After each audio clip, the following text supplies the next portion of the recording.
Welcome to Private Markets 360, where we delve deep into the world of private markets and bring you insights from industry leaders.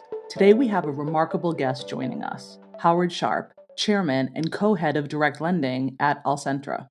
With over 35 years of experience across the credit markets, Howard has proven himself as a seasoned expert who has been instrumental in shaping the landscape of private credit. Since joining Alcentra in 2020, he has harnessed his extensive relationships with sponsors and investors to shape the firm's direct lending strategy. And prior to Alcentra, Howard held prominent leadership positions focusing on mid market direct lending, leverage capital markets, and corporate finance, where he expertly managed sponsor coverage and origination efforts, showcasing his extensive expertise in the field. We're thrilled to welcome Howard to the show today and hear his insights on the evolving private credit landscape, the importance of developing relationships across the industry, and what the future holds for private markets. Howard, welcome to the show. We're delighted to have you join us today. How are you? I'm very good. Thank you very much for asking. Howard, we have so much to cover today, so much exciting content. I'd love to just start with an overview of the Alcentra direct lending strategy and a little bit more background on the firm. Could you start us off by talking about where within the direct lending space you focus your team? Sure. So Alcentra and the wider platform of Benefit Street Partners, Alcentra, which is the full name, if you like, we're both subsidiaries of Franklin Templeton. Benefit Street focuses in direct lending on the US, and we focus on Europe. It gives us a great window on the different markets, what's happening in the US in real time, which allied to our liquid strategy that we have at Alcentra gives us a real-time picture of how the markets are shifting and evolving, if you like. But on the European side, Alcentra European direct lending, we focus on essentially corporate M&A, sponsor-backed is what we prefer, so private equity sponsored, in what we call the core mid-market. So that's businesses with EBITDA of around 10 to 50 million euros. The market is segmented. We'll probably talk a little bit about that. So we're less focused these days on the upper mid-market, which competes now heavily with the broadly syndicated loan, or BSL market, where Alcentra is very, very present in Europe. And geographically, we like businesses that are in the west and northwest of Europe. So the bigger, more established markets of lending, UK, Germany, France, Benelux, and increasingly the Nordic space. That's fantastic. And we've spoken to a few other investors who focus in the middle market, both in Europe and North America. We understand that, it's a pretty target-rich environment. There's a lot of opportunity there. We'd love to hear you go into a bit more detail on the types of borrowers and sectors that you're most focused on, kind of what you find most appealing. Sure. The thing to remember, obviously, we're doing private credit rather than private equity. So the upside for us in private credit is you get your money back, you get repaid. So that helps you focus on the kind of businesses that you lend to. We don't have winners that can pay for losers like you might find sometimes in private equity. So we're looking for businesses that are resilient with predictable cash flows, as far as we can ascertain when we do our underwriting. That can run the gauntlet of things like pandemics or interest rate uncertainty, typically business to business, B2B businesses, rather than B2C, the consumer facing businesses, where they tend to have performance which changes a little bit more, but consumer changes their mind a little bit more than the businesses that are embedded in their customers' buying processes. So we want the purchasing decisions of our customers to be ones that will stand the test of time. We don't want our borrowers to be over concentrated, but that means that we don't want them to have a limited number of customers. We like them to be widely spread, and also that they avoid factors that management can't control. They're things like the weather. So you'd see that in retail, for example, or potential prices of underlying goods. In the food sector, for example, you may find things, the price of wheat that goes up significantly after events like the invasion of Ukraine, and that can have impact on certain borrowers, at least in the short term, if not medium term. That's the type of business we like. Sector wise, I think you asked the question as well, was we typically like businesses, obviously, that are ESG friendly, certain sectors that we won't lend into, in common with a number of our peers. There are sectors that are very positive for direct lending and traditionally have been, and where we've had good results and good investments. Healthcare is one in Europe which is very positive, either in services or supply of equipment across the different European markets. otherwise business services, financial services businesses, and then digital transformation businesses. So the effect of digital marketing, the growth of that in the last few years compared to analog marketing in years gone by has led to a lot of investment in that space. I've certainly developed expertise in that space, and it's a space that is interesting. But typically, B2B businesses characterized by absence of heavy capex and where people are typically the largest expenditure that the borrower will have. And as we take that next step, thinking about private credit generally, its overall growth, kind of the trend toward more assets moving into that space, allocators putting more and more capital to work with different managers across credit, and direct lending in particular, really growing in popularity and in some parts of the market maybe becoming a little crowded. Would love to talk about underwriting discipline, and I'd love to hear you kind of talk us through how you assess the credit worthiness of borrowers in that core middle market and what really guides your decision making there as you execute deals. Yeah, sure. So it's a relatively labor intensive process. Typically, a manager like Alcentra would see hundreds and hundreds of opportunities each year presented, and around 90%, 90% of that will be turned aside by the sourcing team, the origination team. And then it really boils down to doing some very detailed bottom up analysis of the company from a variety of sources of information. It can be sell side information coming from the seller of the business. And as you progress during the investment process, you will get information, buy side information from the prospective buyer. The private equity firm will commission work. You're speaking to advisors from the market that may be people who used to work in the sector or were managers of competing businesses. There will be a lot of work on structure, the way the legal structure and the tax structure will work. So there'll be a lot of ground up work. This is a market that is not rated. It's an unrated market. A lot of investors like that. It's not a market with liquidity, with mark to market. Again, investors like that. But it does mean that there is a lot of mobilization of effort during the process. So 9 out of 10 situations won't make it to probably the first investment committee, and other ones will go through different iterations of investment committee until they get to the potential to make a final investment. And then that the next stage of the research will be looking at the documentation, the contract that you sign, which involves a lot of work and making sure that the investor's capital is protected, typically through financial covenants that we have in our loan agreements that protect our investors. The underperformance of the company, if there's a certain level of underperformance, then that will be captured by the financial covenants. And that's as important a part of the investment process as getting the actual investment committee approval. It's making sure that the contract is going to stand the test of time over the life of the loan. Lots of work certainly goes into the diligence process for sure. And that was great, Howard, to share a little bit about Alcentra and how your strategy is evolving and where you're focusing and finding opportunities within the European middle market. I'd like to pivot now and focus a little bit more on European direct lending more broadly and talk about the state of the market today. So, curious, how would you characterize the current landscape of the European direct lending market where you're mainly focused?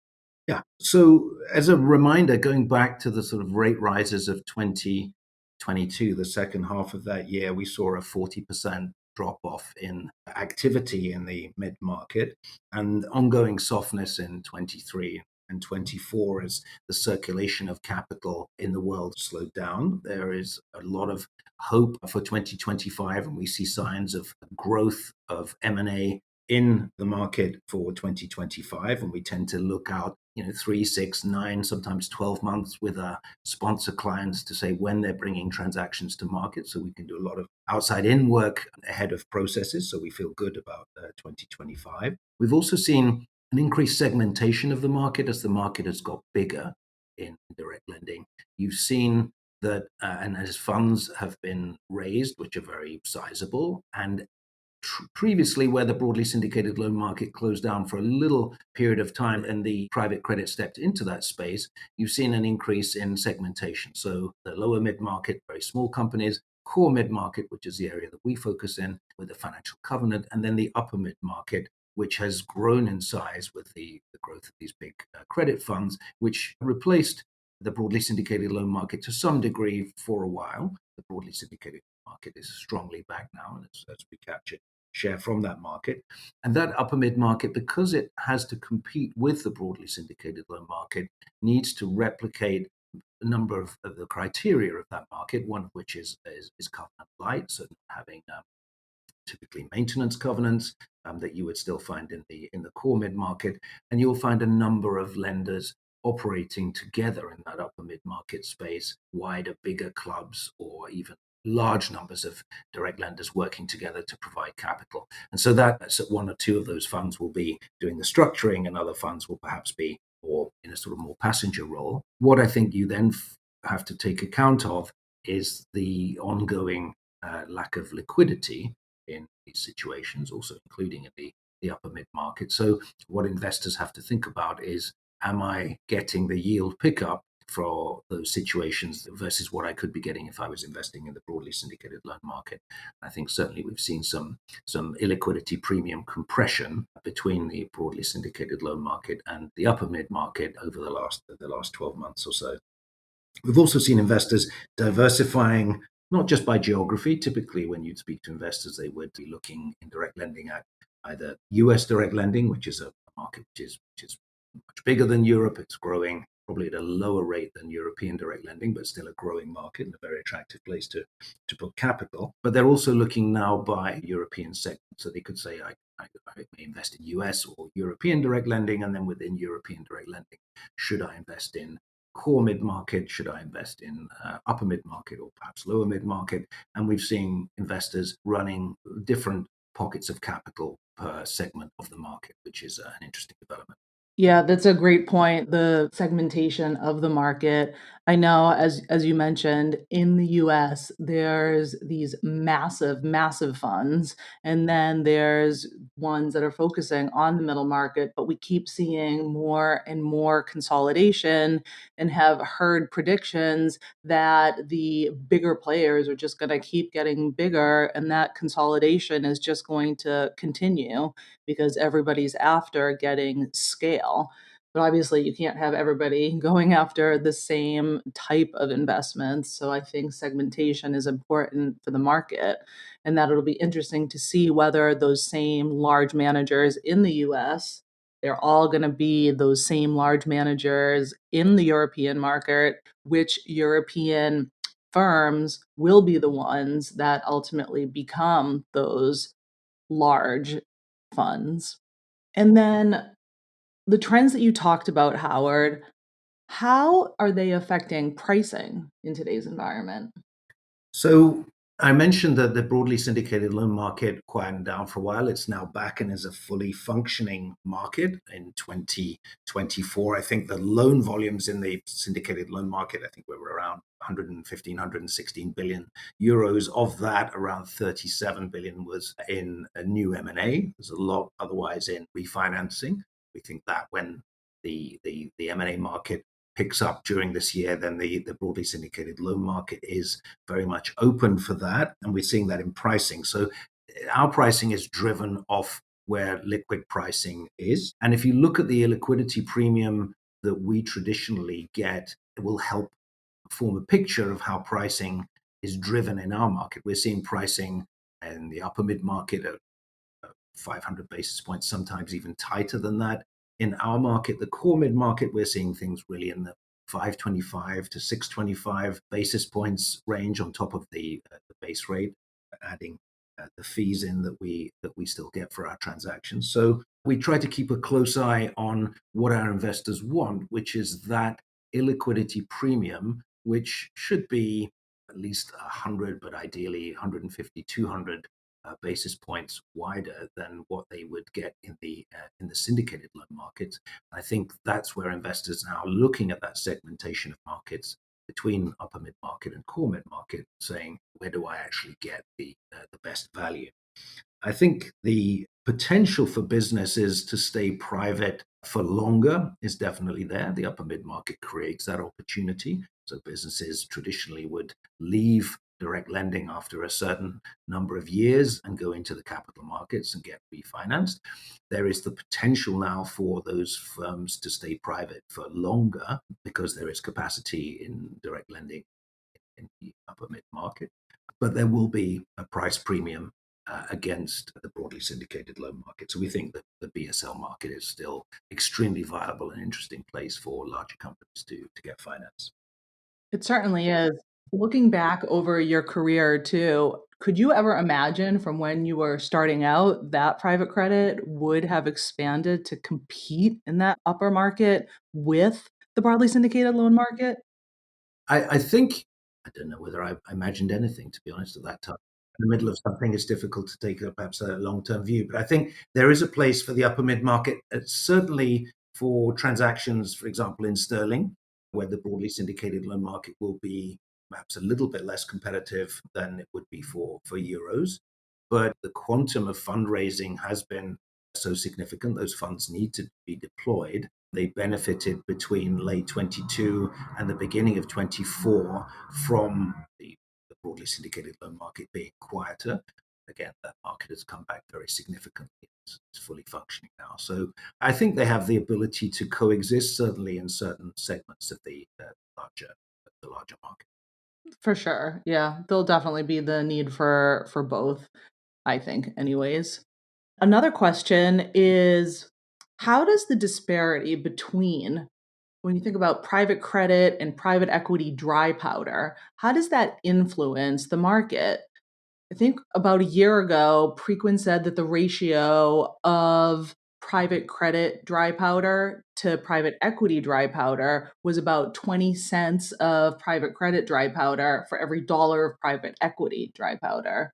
Do you think that still holds true? Yeah, the data that comes out of Preqin is, I think, it's used as the standard amongst us and a number of peers. And I think the numbers from memory were around 70 billion of dry powder in private credit against 370 of dry powder in private equity.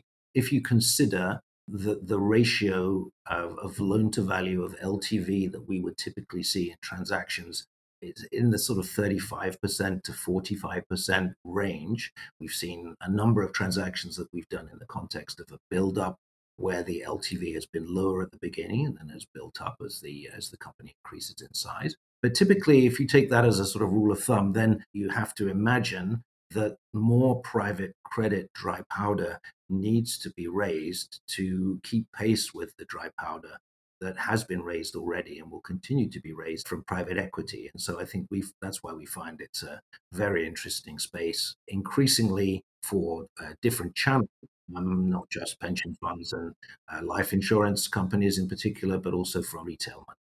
It's an interesting complement to the conversation on how fast private credit's growing that you can use these metrics to describe the fact that it still has more room to grow as well. Absolutely. The one thing is certain that the transactions will continue to be financed. There is pent up demand, in our view, for transactions to be done. There has been a hiatus for a period of time, which is until buyers and sellers reach a communion of understanding of what valuation should be of companies that were acquired by buyers before the rate rises. As the situation in terms of rates returns to some form of normality. Normality does not include 0% rates. That was an abnormal situation, but into a more medium term rate environment, we would expect that to pick up. And not only will you have the demand from situations that crystallize in 2025, new M&A, but you have backed up M&A that should have happened in 24 and in 23 that will be coming to market as well. So I think there will be a need for capital to finance those companies that have continued to grow, where private credit managers have been adding capital to existing portfolio situations. During that hiatus, you don't just sit there doing nothing, but you add capital to existing portfolio companies to allow them to make smaller infill acquisitions, for example. So they continue to grow, and so they become more interesting to be sold in 2025 and the years after that. With the deal backlog kind of framing this next question, I'd love to go in a little bit to discovery here. of your approach and kind of the strategies that you're using to source deals in today's market? Sure. So the majority of deals come through, there are different ways. They can come through advisors, they can come directly from private equity sponsors, and an important part for an established GP like Alcentra or some of our peers is through portfolio as well. So majority of by number of situations come through advisors. In our case, over the last 6 years, it's probably been around 70% of introductions. But in terms of our commitments of capital over that period, it's only about 18% of the capital that we've committed. For every 150 transactions we look at, maybe we'll make one investment. Whereas the number, if it comes directly from a sponsor, where we try and build long-standing, dense relationships with private equity sponsors, that may be one in 13 or 14 transactions. And that then gives us the capacity to add capital to those situations over time during the life of the investment, which in our case is around 60% of our investing comes from our portfolio. So adding capital to situations where we make an investment alone at the beginning, we add capital to that position during the life to grow the size of that business. Then it's sold if we like that investment. We want to stay invested and carry on to a new cycle of ownership. And if it gets to go to a different segment of the market, then obviously the idea is we recover our capital and then deploy that capital back into the core mid-market space. So advisors can often be a little bit more commoditized processes. So I think we try and work the angles that we have with our sponsor clients directly to make sure that we are in less of a multi-horse race to get the deal done at the end of the process.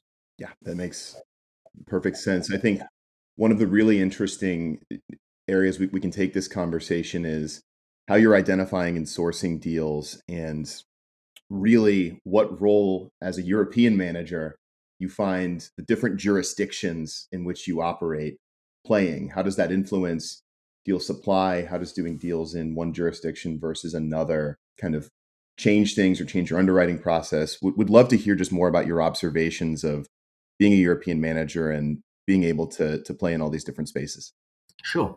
The US, by contrast, has the holy trinity of single language, single jurisdiction, single currency. That makes a number of things easier, whereas in Europe, we have none of those things. And so it involves having people who know the markets very well and have built up long-term relationships with the client base over time to understand the idiosyncrasies of individual markets. I said at the beginning that we tend to focus more North and Western Europe. I think whilst others will be more inclined to work in places like Spain and Italy, we think that the creditor jurisdictions in Southern Europe are more challenging than they are in other parts of the continent. And so you don't get what we feel is the yield pickup that you probably should get on a risk adjusted basis from those markets, often because you will have the presence of local funds that will be there. We're looking to invest and compete with banks and invest assertively or aggressively into their local markets. And so we tend to try and shy away from that and focus on jurisdictions, and around 80% of our investing is in what we consider to be the most protected environments in Europe. The best environment, I think, is probably the UK. It's the most analogous to the US market with its Chapter 11, Chapter 7 in the US. There's something similar in the UK, but other markets are changing and improving. But we tend to take a bespoke attitude towards the structuring of each loan, depending on the jurisdiction. That all makes sense. And it's definitely trickier when you have different countries with different rules, laws, regulations to stay on top of. But I think that that speaks to the reason why different managers have different strategies, and some are able to participate or do better in certain markets than others by understanding some of those dynamics, as you mentioned. One thing we haven't really talked about yet that we're curious about also is manager selection and also LP considerations. So, Howard, in light of recent shifts in the LP landscape, How do you see the transition from traditional UK defined benefit schemes and US focused investors to increased participation from life insurance companies and retail investors impacting deal sourcing? Yeah, I think there is a change. Obviously, there's a growth we're seeing particularly in evergreen funds versus closed-ended funds, which were a traditional way of investing for investors. If you consider, I think one investor said recently, with an evergreen, we don't want to have to re-underwrite the fund every 3 years. We think of it as a cooking pot. We lift the lid every so often to see that the thing is bubbling away nicely. And if it is, then we close the lid and we can consider adding to that strategy. And obviously, if in the future that would not to be the case, then there are mechanisms to slow down or stop investing in that strategy and allow it to run off over time.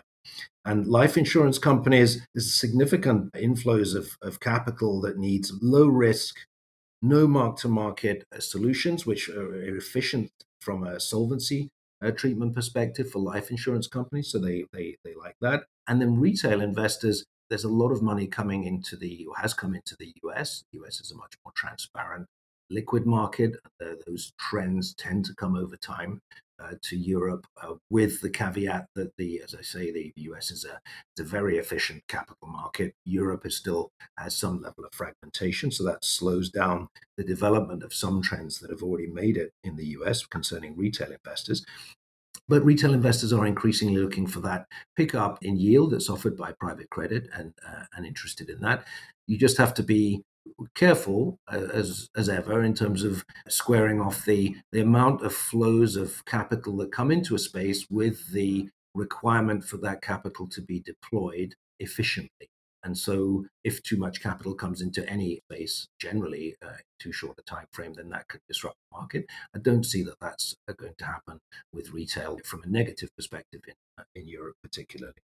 Yeah, I think it's really fascinating that retail investors are now such a big focus for the private markets. I personally think it's fantastic, but also I've been in private markets for my whole career, so I understand it. And I think that bringing it to kind of the broader audience, I think that's great. So I'm really excited just to see how the retail investors, the evergreen funds, how that all involves, because I think it's a really exciting time. Howard, anything notable you've observed with the LGPS? Yeah, so the LGPS took over from corporate defined benefit schemes to be the principal class of UK investor committing to private debt funds. And insurance companies obviously increasingly looking to get into the markets. Defined benefit pension schemes, they were the bedrock of direct lending during the initial development of the market, and they liked the promise of the high returns that the asset class gave them, or also offering low interest rate duration. In many ways, it was the perfect partner for a liability-driven investment strategy as a tool to deliver growth, if you will. But following the rise in gilt yields, which were triggered by the trust budget back in 2022, a lot of those defined benefit corporate pension schemes were in surplus as a result of the higher gilt yields. That created higher discount rates, which shrunk the present value of their liabilities. And so then many of them decided to shed their pension liabilities to the bulk purchase annuity market, so insurance companies, and that reduced their appetite for illiquid investments like private debt, and that meant there were less re-upping into subsequent vintages.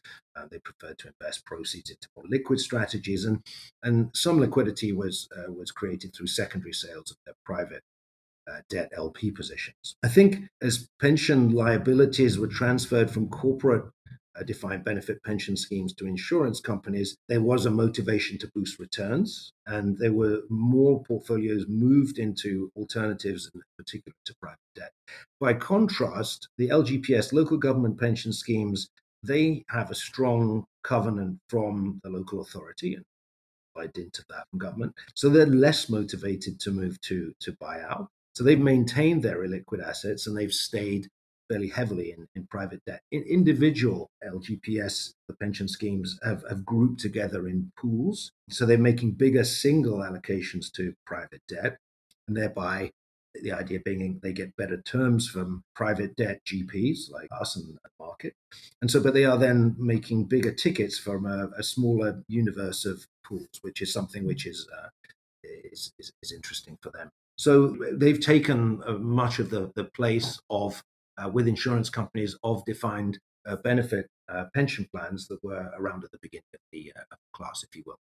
And as the limited partners become more knowledgeable in their selection of fund managers, what key questions should they consider in this changing landscape, especially concerning transparency and benchmarking within the European market? So the US market, as I've said, is on many levels is a more efficient market. That doesn't mean that Europe is bad. In many ways, a beautiful inefficiency, if you know how to navigate it, is something where that can be very good. So if I think as people have made commitments over time and over different vintages, they've often seen that the returns could be quite similar from different GPs because the level of difference in pricing and fees is not huge between the GPs. The difference will come when the funds are return capital, are wound up, and the effect of any restructuring that has been necessary is properly seen at the end. We've navigated the COVID pandemic, which was short, relatively short duration, and then a significant positive effect in 2021 as money came back into the system. And then more seriously, the 2022 rate rises, which were a real test between managers of who has a restructuring competence and capacity, and who has that capacity to deal with any problem situations, whilst at the same time continuing to make investments in new loans. And I think it's a little bit like you think of restructuring people like fire extinguishers. You need them all the time. A lot of the time, maybe they're doing something that they're not designed to do. Maybe like a fire extinguisher holds a door open. But when you smell smoke, you need that fire extinguisher straight away. You don't go out and try and buy one. And so having people who are in the firm, a deep bench of expertise, can be the difference between a good outcome and a much less good outcome in terms of recovery of investors' capital. So I think restructuring is an important thing, and time will tell on that.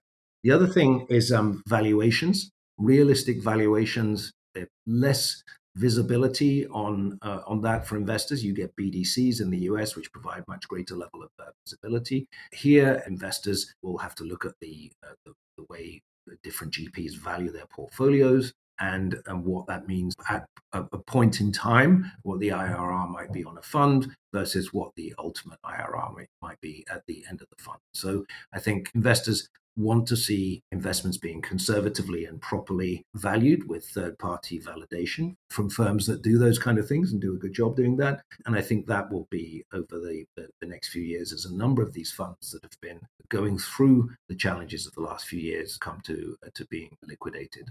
That will be the difference that people will see between the performances of different managers.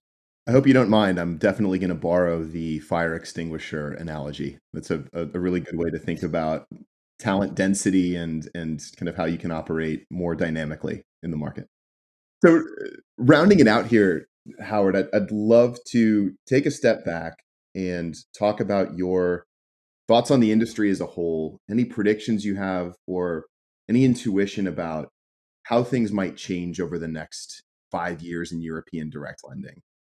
Could you share your predictions with us? Ooh, this is the difficult part. But I suppose you can come back in 5 years and see if anything was near the mark or not. But I think both markets in the US and Europe are growing and growing at very interesting, exciting rates. So I think that, and we look to the US for what the trends may be in Europe. And again, with Benefit Street Partners, we have that daily contact as the US part of the firm, if you will, to see what is happening there, how the club market has evolved, and how that will come over to Europe increasingly, particularly after the bilateral market, which characterized direct lending in Europe very significantly in the first few vintages of funds, has moved more to some sharing of risk between different managers. Trees don't grow to the sky, but also I think borrowers saw that they wanted some sort of diversification of lenders after the rate rises to make sure they could continue to grow. So I think that you'll see more increase in the club market, increasing segmentation, certain managers leaving the space and focusing on a certain sector, be it the upper mid market for those who like that. I think we're still very happy in the covenanted core mid market space. I think you'll see an increasing growth in secondaries. So that market is increasing dramatically in scale, and a number of players allocating capital to that space, creating liquidity potential for private markets. I think that's something that is going to increase dramatically. The big question at the moment, which I think one or two players, the very biggest players, are thinking about, is creating liquidity for private credit. And I think the question there, which is a whole separate podcast discussion, if you will, is when does private credit stop being private credit? If you create that level of liquidity, does it not just become public credit? So I think you have to be thoughtful about how far you take private credit down that road. So I'll leave that one hanging. I think one area which is there's huge growth potential is infrastructure, impact funds in Europe, but infrastructure generally, not just the sort of hard asset infrastructure that needs replacing, that governments will be spending less money on, but contracting out to third-party financing, but also digital transformation of economies and the quest for net zero. Billions and billions of euros need to go into that space. So I think that's a space that's going to be very exciting for the future. And then finally, the retail bid for liquidity in our space. So we've gone through pension funds, life insurance companies, various other institutional money through to funds, a lot of creation of these LTIFs, LTIF 2.0. This, again, is a whole separate discussion with managers creating these funds to give access to retail investors who want to get some yield pickup from investing in private credit, as long as those investors understand that there will always be a limited level of liquidity in these kind of funds. You don't get something for free. So if you invest in private credit, you will have that illiquidity to contend. And as long as investors understand that, and not everyone wants to redeem at the same time, then things should be okay. That's it. Thank you for tuning in to this episode of Private Markets 360.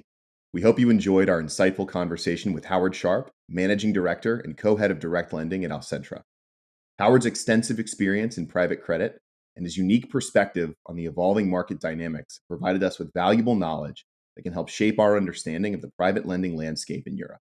From discussing the current state of the market to the importance of building strong relationships with sponsors, Howard has highlighted key trends and strategies that are crucial for navigating the complexities of private markets today. We encourage you to reflect on the insights shared during this episode, especially regarding the questions limited partners should consider when selecting fund managers. As the landscape continues to shift, staying informed and proactive will be essential for success. If you enjoyed this episode, please subscribe to Private Markets 360 and leave us a review. Join us next time as we continue to explore the world of private markets and bring you more insights from industry leaders. Until then, keep thinking critically and exploring opportunities that lie ahead in private markets. Howard, thank you again for your time today. It was a pleasure. Thank you.